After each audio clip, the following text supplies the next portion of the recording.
Yeah, this is another weird one, sorry. I love statistics. Just two husbands being married and in love and living out their cottagecore dreams, and also wrong each other on the porch. Holy, I'm preg Batman. Tim Drake's missing spleen. Subaru's big butt. Technically canon compliant if you use your imagination. Oh, I just realized it looked like Sans in this check. It's 2025, for sake. Alright, new year, new fanfics to read, new fandoms to uncover and get into, and new things to discover about yourself as you're trawling the depths of AO3. So at the start of 2023, a couple of years ago, I did a sort of AO3 Wrapped video and figured, why not do it again? See how much has changed, how much new brain rot has entered my system, expose my fanfiction taste for all of you to see. People always joke like, my AO3 history is only between me, God, and the government or corporate entity that's hoarding all my data. You guys have known me long enough by now, there's no hiding anything with the fics I read. You want weird silly fandom stuff? Here's your weird silly fandom stuff. It is funny though, because I always feel like I'm like smack dab in the middle of like, the people who are very vanilla and wholesome and are like, oh, I read my smut when they're holding hands and missionary like God intended. And then the readers that are like, yeah, I read a fanfic once where someone like, too basic for some people, too funky for others. That's where I'm sitting. Just my pH is 7. Now, unfortunately, with YouTube being YouTube, I can't share a lot of the spicier stats like tropes and tags and whatnot to keep this video as PG-13 as possible. But if you do want to see the juicy, spicy things that didn't make the cut of this video, the after dark footage, if you will, then that, as well as my personal fanfiction recommendation spreadsheet with over 1,000 fanfics on there I just updated, as well as several videos that aren't available on my channel, are all there for you to enjoy on my Patreon and YouTube memberships. There's a lot of bonus stuff I'm really looking forward to putting on those platforms because there are some things that are just too silly or salacious or out there to put publicly here, so I'm gonna have them there. So, here was what my 2024 was like on AO3. A lot of you might be wondering how exactly I put this AO3 Wrapped together, and there are programs out there that will scan your AO3 history and spit out some data in terms of how many fics you read, your word count, the tags that came up the most frequently. It's really cool how they're able to do that, but you do have to put in your AO3 username and password to use them, which some people may not be fans of, and you can always change them afterwards, but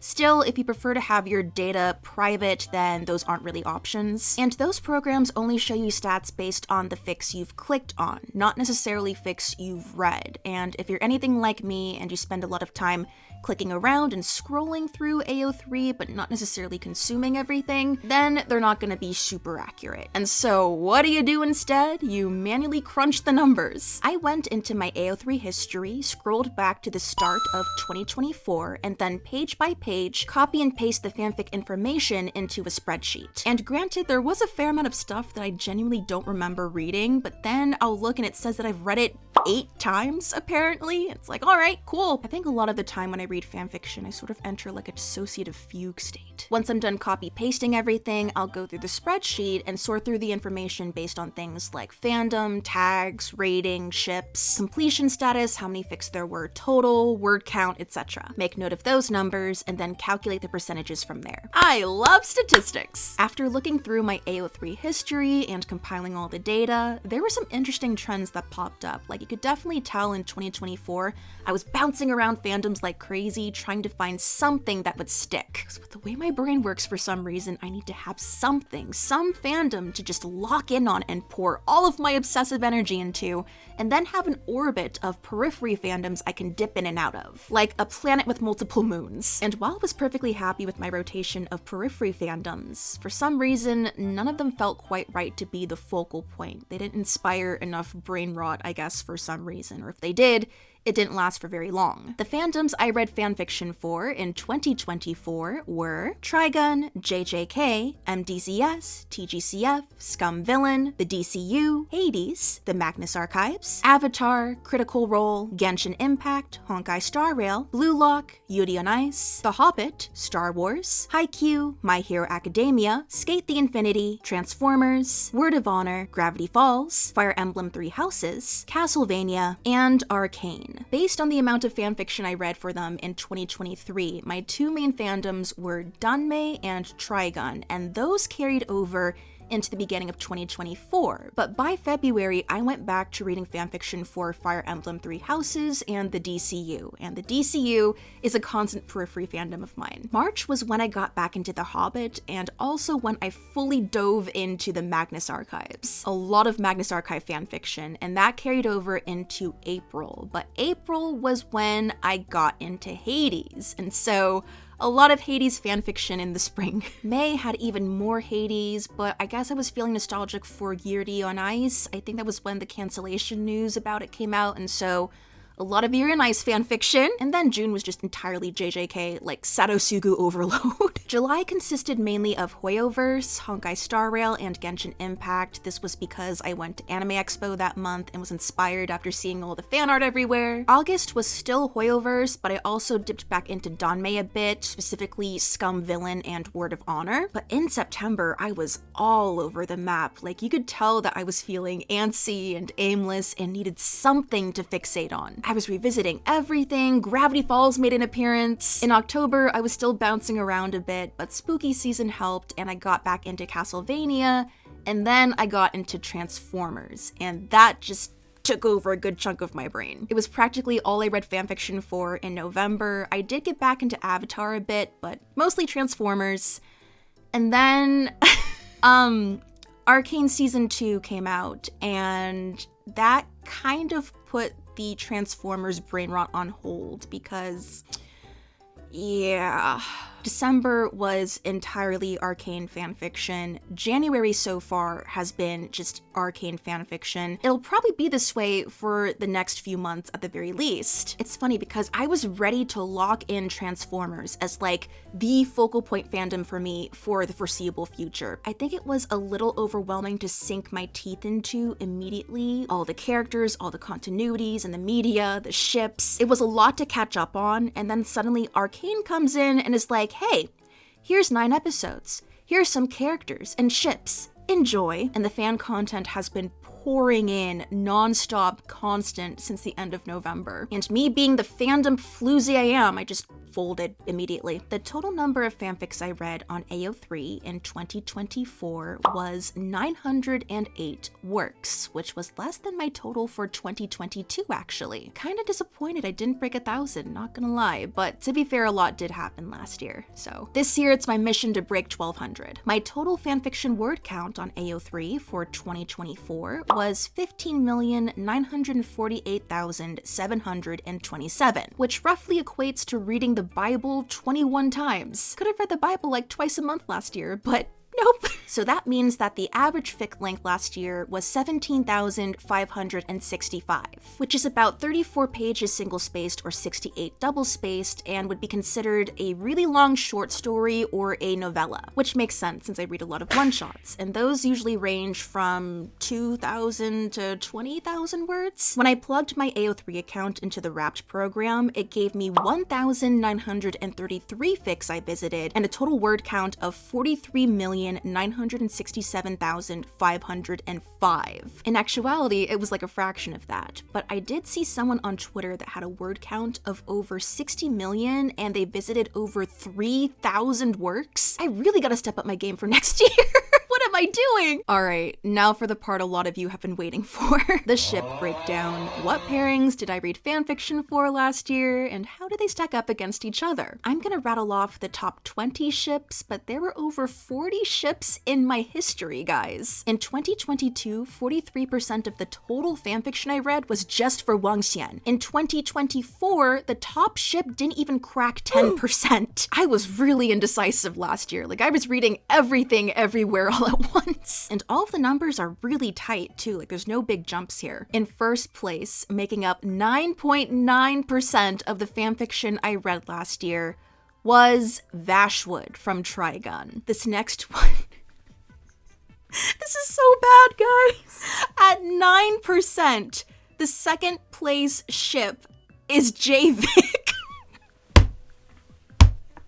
They got second place just from December of last year. Like, that's how much JVic I read already. I feel ill when I think about them. Like, I physically feel nauseous, like I'm gonna throw up, like my gag reflex like acts up. I'm totally normal about them, folks, I swear. I'm gonna have a whole video talking about them later. It's bad. It's so bad. I'm unwell. In third place, coming in at 8.8% of the fix, is Wang Xian from MDZS. 2022's winner went down from 43 to 8.8%. I still love them, obviously, and Danmei in general, of course, but I think I went so hard on it for so long that I just took a step back to make sure I didn't burn out from it, and sooner than later they will creep back up on me. In fourth place, at 7%, is Sadosugu from JJK. This was for sure my summertime ship. I love Sadosugu so much, but for some reason, I don't know, I tend to be really picky when it comes to fics about them. I don't know why. Maybe I'm just particular about their characterizations and their dynamic with each other. In fifth place, at 5.7%, we have Dimilith from Fire Emblem Three Houses. These two just hit. Like, it always oscillates between, like, a feral boar king going bananas in the bedroom and the fluffiest, sweetest, most domestic shit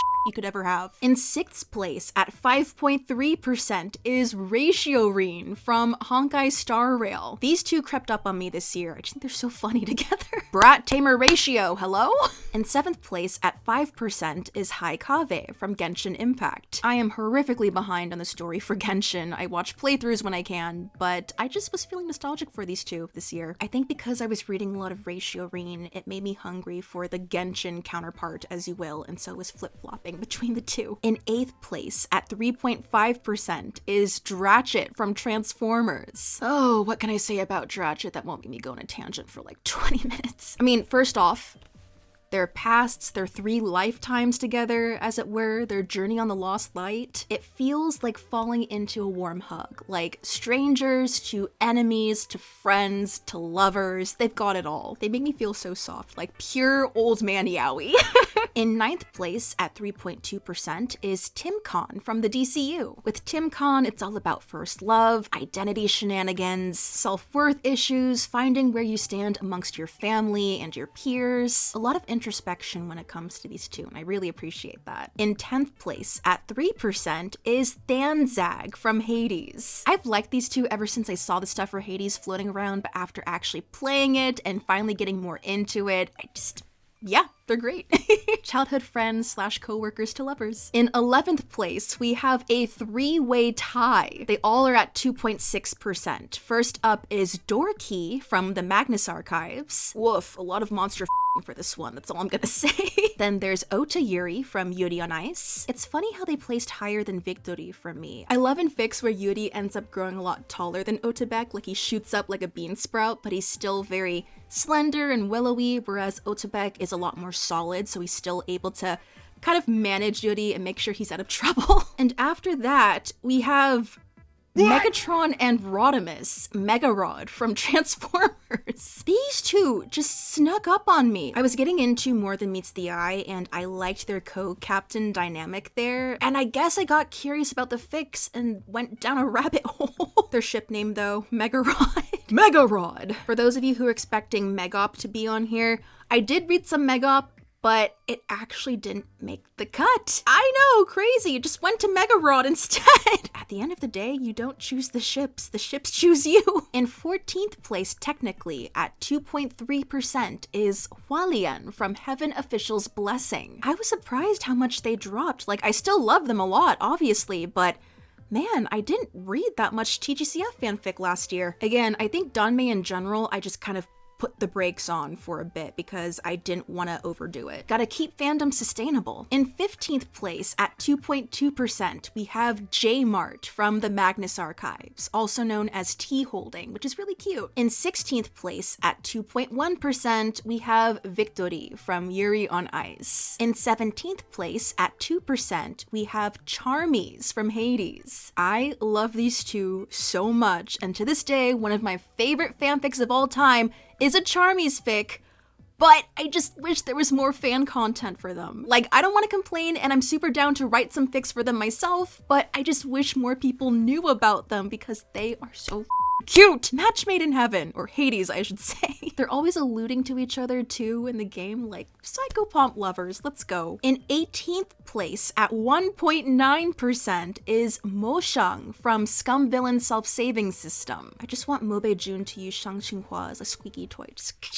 Number 19 at 1.4% is Zutara from Avatar: The Last Airbender. I think my body was just taken over by my middle school self for a couple weeks because I was like, man, I miss Zutara. Let's see what AO3 has for these two. And then just found some great fics for them though. And finally, in 20th place at 1.1%, we have Persalia from Critical Role. I watched season 3 of Vox Machina and revisited some of my favorite episodes from campaign 1 of Critical Role, and I just love Persalia. Bad news bears. All in all, the top 20 ships make up about 80-ish% of the total fanfics I read. The remaining fics are just of other pairings that didn't quite make the cut. Shout out to Trevor, Sifa, and Alucard for just barely missing it, and some platonic ships as well, 90% of which are just different iterations of the Robins and Batman and Clark and Connor sprinkled in. In terms of tropes and tags, here are the most common ones that popped up. 34% of the fics I read had fluff, 32% were classified as AUs, less than I was expecting actually, like AUs are usually up there for me. The 3 most common AUs were modern, canon divergence, and modern with magic. 21% of the fics I read had angst, which again, lower than I expected. 15% were classified as an established relationship fic.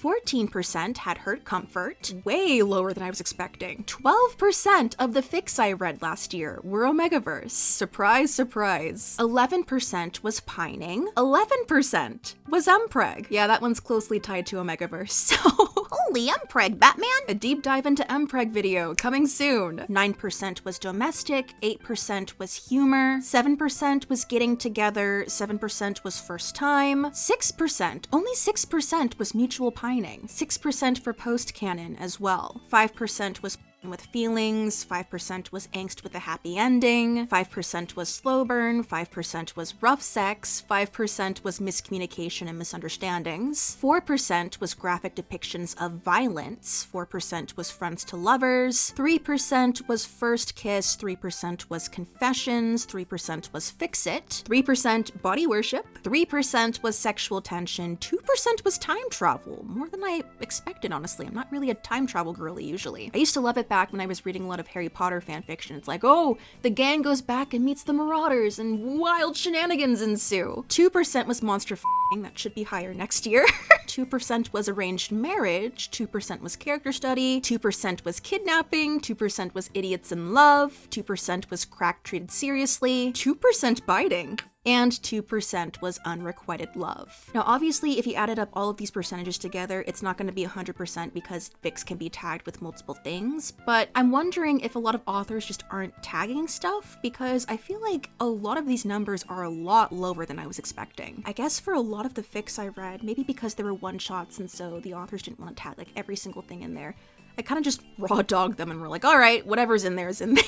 Oh my god, looking at all the dirty tropes though is taking me out. In terms of completion status, 808 of the fics I read were completed, whereas 100 were incomplete. I always gravitate towards completed fics because I don't want to have to wait for updates. It drives me crazy, but I didn't expect the gap to be that big. I really should read more incomplete fics. Like, that's gonna be a goal of mine this year. And just for fun, here are some of the notable funky tags I found in the fics I read last year. These two skipped classes at the BL School of Communication. The distortion is just vibing. Jerry is not vibing. He is crying mostly. Sexual roleplay. Well, more like attempted sexual roleplay. Mild angst, but not the type that hurts you. It's the type that makes you feel like you're 13 and watching a sad AMV at 3 a.m. again. So much trashy dirty talk, oh my god. Battling the weight of a legacy with skateboards. The author regrets everything, and they were tent mates. Imagine for a moment that Vash can move his body in a sexy way and not like the wet noodle he is sometimes. Hua-Chung's funky demon dick. Unrepentant sentimental nonsense. Please take 5 Claritin before reading this fic. Explicit sexual content. Vines are involved. This was supposed to be PWP, what happened? My partner, who was a cosmic horror, couldn't possibly be this cute. Clark Kent C- parenting. We just about avoided paint as lube, and Wei Ying is upset about it. Fact, professional soccer does not make you less gay. Just two husbands being married and in love and living out their cottagecore dreams, and also wrong each other on the porch. Is it gay to want to worship your angel buddy? Boo, Kronos, boo. Suguru's big butt. Yeah, this is another weird one, sorry. Sexy? Ovulation? Willful and deliberate baby and wife acquisition. He's f***ing the distortion, what did you expect? Arguing about the categorization of hot dogs as tacos, lol. Monster f***ing, or more like monster loving, to be honest. Crab hate. Tim Drake's missing spleen. Enemies to divorce to couples therapy to situationship. Disturbing man on geometrical shape carnal actions. Ford that triangle, now he gets to find out. Tim is not Robin, but he is on his way to becoming the Bat's resident cryptid demigod. Homoerotic application of sunscreen. Blood drinking, not the sexy kind. At least not yet. The good old clinkety clang. Lois Lane beats up a guy with a stapler, ASMR. Kryptonians can purr. Technically canon compliant if you use your imagination. Texas shenanigans. Hopefully the sex makes up for the plot holes. Jace is a Division 1 yearner, we already know that. Ratatouille mecha pilot AU. You get both dirty Jace and clean Jace. Victor does not have erectile dysfunction. Victor's kind of horny for the fact that Jace is a killer, but at least he feels bad about it. Also, shout out to the Ghetto X Tinkerbell fic I read for the JJK Disney crossover, and the Haikyuu Cars AU with Kageyama as Lightning McQueen. And that about does it for my 2024 AO3 Wrapped. Thanks for watching and sticking around. Was there anything on here that surprised you? Anything you were expecting to see but didn't, or that you didn't expect to see at all? If you decide to make your own AO3 Wrapped for last year, or if you already did, then feel free to share whatever stats you're comfortable sharing in the comments. I'd love to know what everybody else was reading, but if you're like, you can pry my AO3 history from my cold dead hands, then completely understandable. Again, if you'd like to see the bonus stats and footage from this video, of all the tropes and tags and extra stuff that was a little too spicy to put here, as well as my fanfiction recommendation list and exclusive videos, then go ahead and head over to my Patreon or YouTube memberships. Thank you all so much again for watching. I hope this year brings you a lot of great fics to read on AO3. Happy New Year, and I will see you in my next video. Bye! 안녕.